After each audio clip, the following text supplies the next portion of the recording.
तो अब हम लोग श्री राधा रमण सरकार के प्राकृतिक की स्थित जो आज हमारे क्यूट से लगभग एक बिलान से ऊपर लगभग 9 से 10 इंच के राधा रमण जी सरकार है और आज भी वही राधा रमण सरकार है। और लगभग ये घटना आज से काफ़ी पुरानी है कि एक सेठ जो है राजस्थान से चलते हैं और उनके मन की ये धारणा थी कि ब्रज में जितने भी ठाकुर हैं, ब्रज में जितने भी ठाकुर, सॉरी क्षमा कीजिएगा, ब्रज नहीं, वृंदावन में जितने भी ठाकुर हैं हम सबको श्रृंगार और वस्त्र पहनाएंगे। ये संकल्प लेके भी वो अपने घर से चले। उस समय इतना सघन वृंदावन नहीं था। आज यदि वृंदावन में पूरी ईमानदारी से गिनती की कराई जाए तो कम से कम नहीं तो 30-35 हज़ार ठाकुर जी तो होंगे, इससे कम नहीं होंगे। सबके घरों में जैसे ये भी है, आपके घर में भी लाला जी, लड्डू गोपाल जी है, ऐसे पूरा गिनती कराई जाए तो वृंदावन की जो सीमा है उसमें कम से कम 30-35 हज़ार सेवा ठाकुर जी तो होंगे।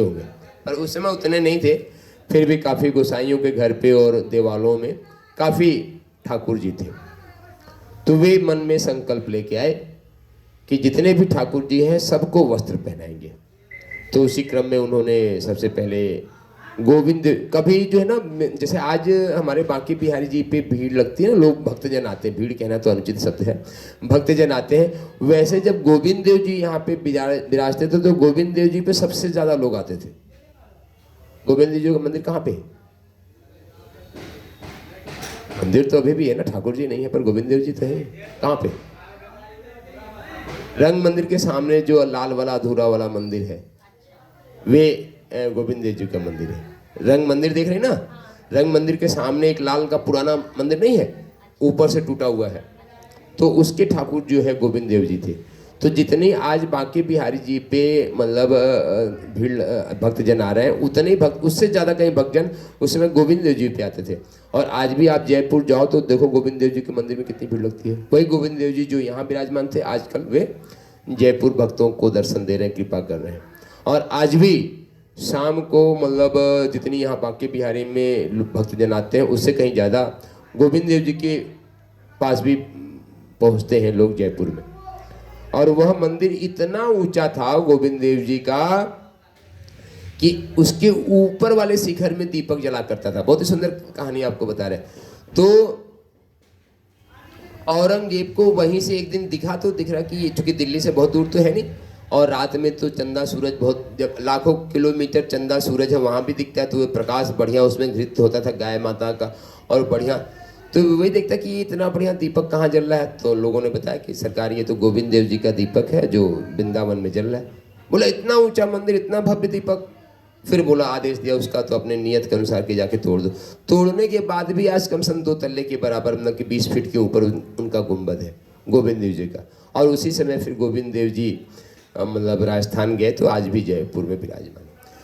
तो गोविंद देव जी को श्रृंगार पकड़ाया, ये बात आ रही है ना, गोविंद देव जी को, फिर राधा बिहारी जी को, वे राधा, ये सारे ठाकुर लगभग एक ही समकालीन है।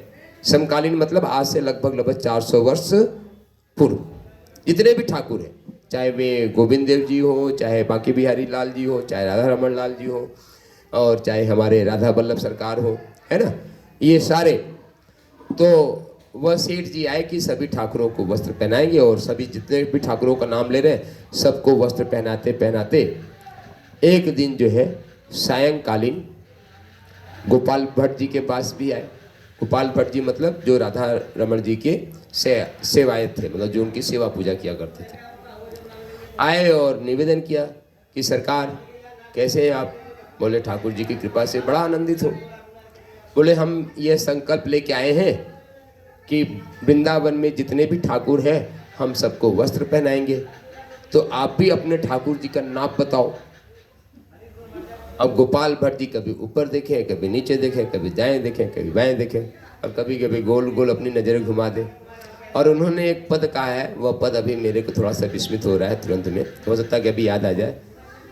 तो उन्होंने कहा कि हमारे ठाकुर जो है वे तो गोल मटोल है, गोल मटोल है, और उनकी तो इतनी सेवा पूजा है कि हम तो यही करें कि हम तो एक कटोरे में बढ़िया केसर का चंदन घोलें और उसमें पीस उसके चंदन वंदन रखें और उसी में अपने ठाकुर जी को डुबो दें और डुबो के बाहर निकाल के श्रृंगार की जो सिंहासन पर रख दें और 2 तुलसी दल डाल दें। हमारे ठाकुर इतने में बड़े प्रसन्न रहते हैं।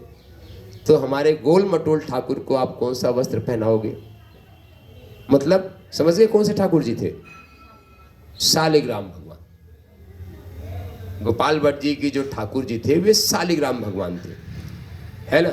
और शालिग्राम भगवान कैसे गंडकी नदी पते हुए, वे परसों मैंने उनकी कथा पूरी सुनाई दिया कि भगवान श्री कृष्ण को जब वृंदा ने श्राप दिया तो वही शालिग्राम पर्वत बने और आज भी गंडकी नदी में जो जो है निकलता है पत्थर कैले तो वही शालिग्राम भगवान है।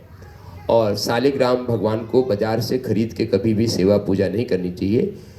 शालिग्राम भगवान यदि आपको कृपा पूर्वक कोई संत महात्मा ब्राह्मण दें कि लो आप इनकी सेवा पूजा करो तो ही करना चाहिए।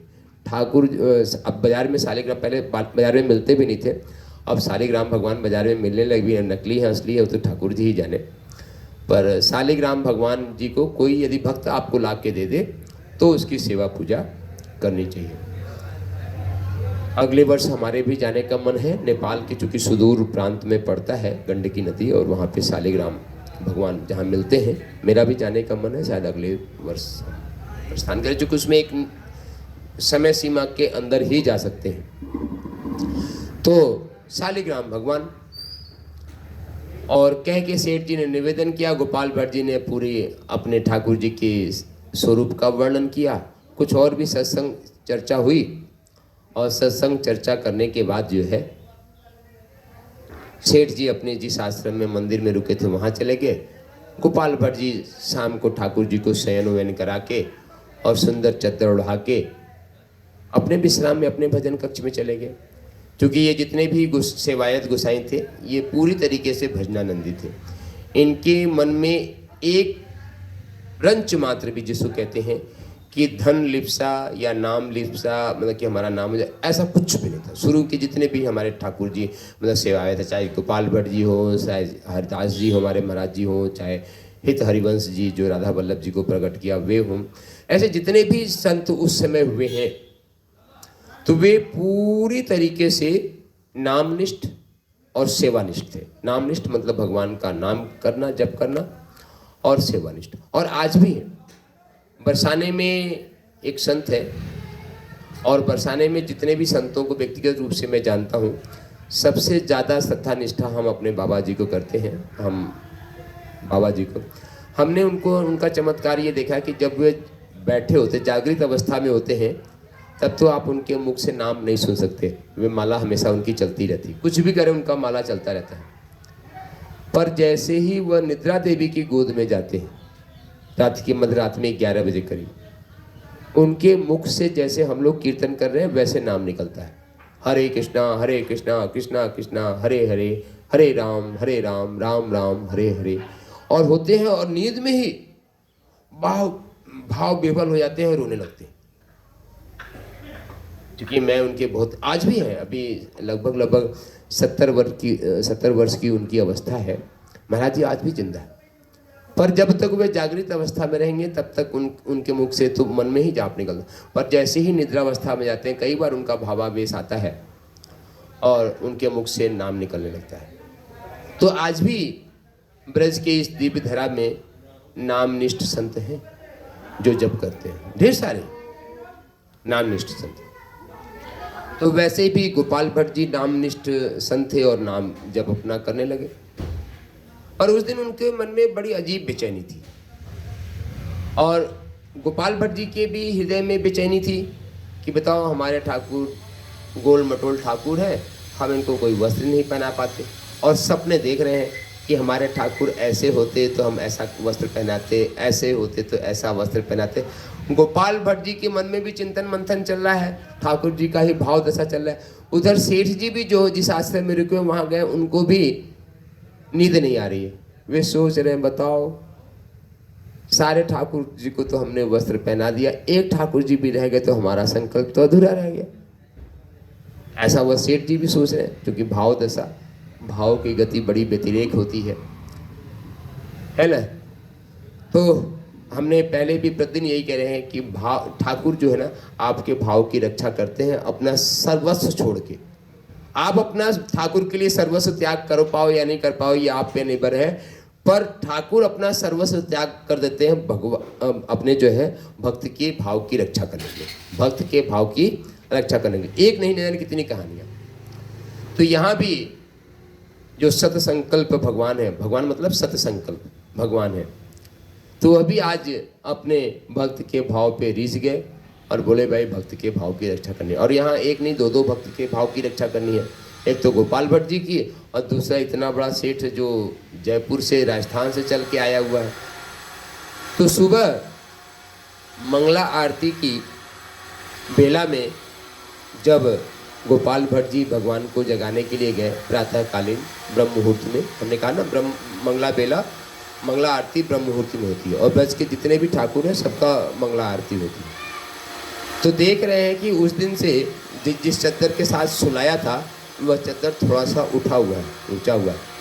पहले तो गोपाल भट्ट जी को देख के आश्चर्य हुआ कि हमारे ठाकुर जी तो गोल मटोल छोटे मोटे और यह कैसा आज आड़ा तिरछा ये चद्दर भी उठा हुआ है।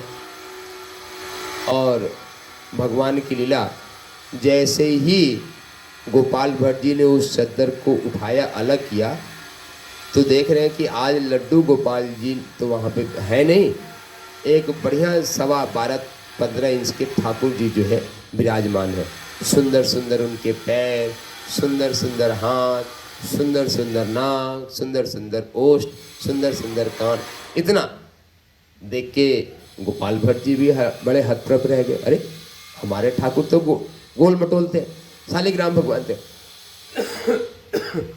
और ये कैसे सुंदर से ठाकुर। और उनको जब हाथ में लेके देख रहे हैं तो एक तो प्रेम भी जागृत हो रहा है और साथ में कुछ समझ में भी नहीं आ रहा है। और लग रहा कि अच्छा चलो ठीक है ये ठाकुर तो प्रकट हो गए, पर हमारे ठाकुर कहाँ गए जो गोल मटोल वाले ठाकुर थे।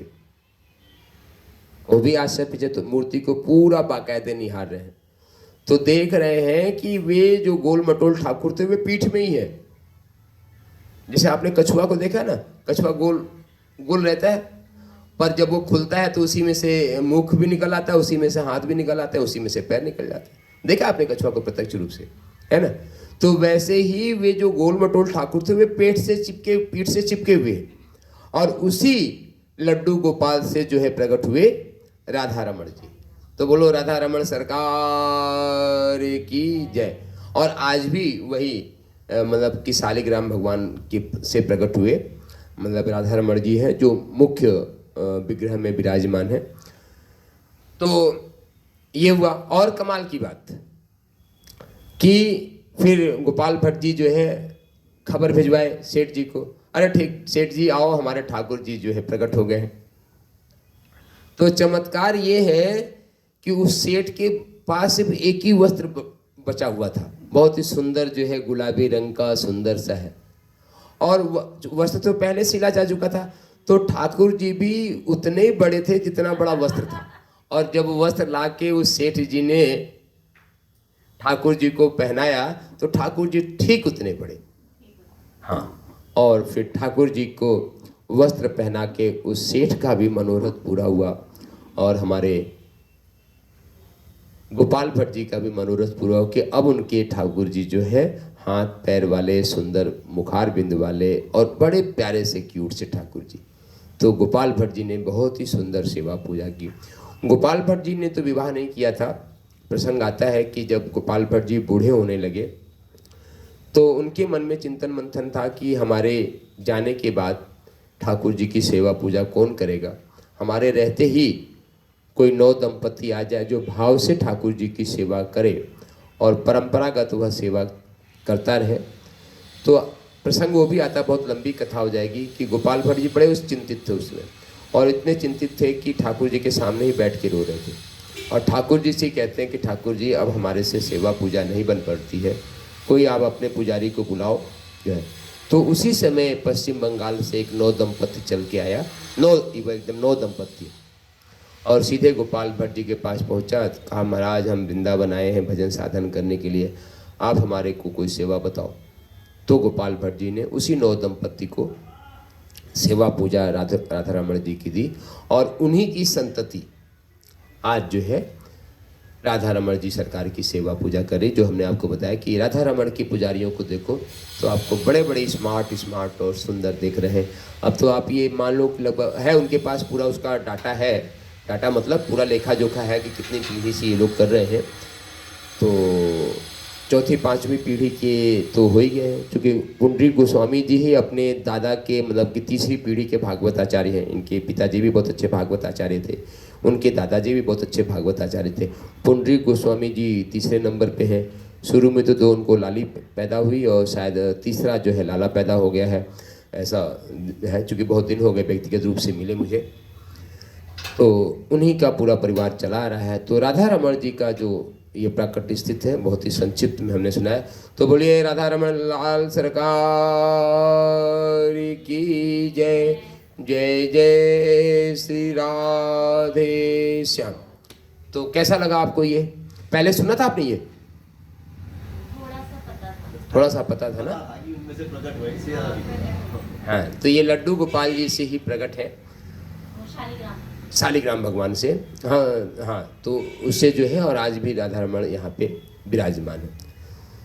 तो चलिए, बहुत अच्छा है। ठाकुर जी का देखिए, कार्तिक मास इसी के लिए कि आप ठाकुर जी के चरित्रों का चिंतन करें, मंथन करें। और हम लोग जिस बेला में बैठते हैं, गोधूली बेला, भगवान के चिंतन के लिए सबसे महत्वपूर्ण समय यही माना जाता है ना। इस समय यदि हम ठाकुर जी का चिंतन मंथन करें तो बहुत है। और कल मेरे मन में ये विचार आ रहा था कि हम सब बैठे तो ठाकुर जी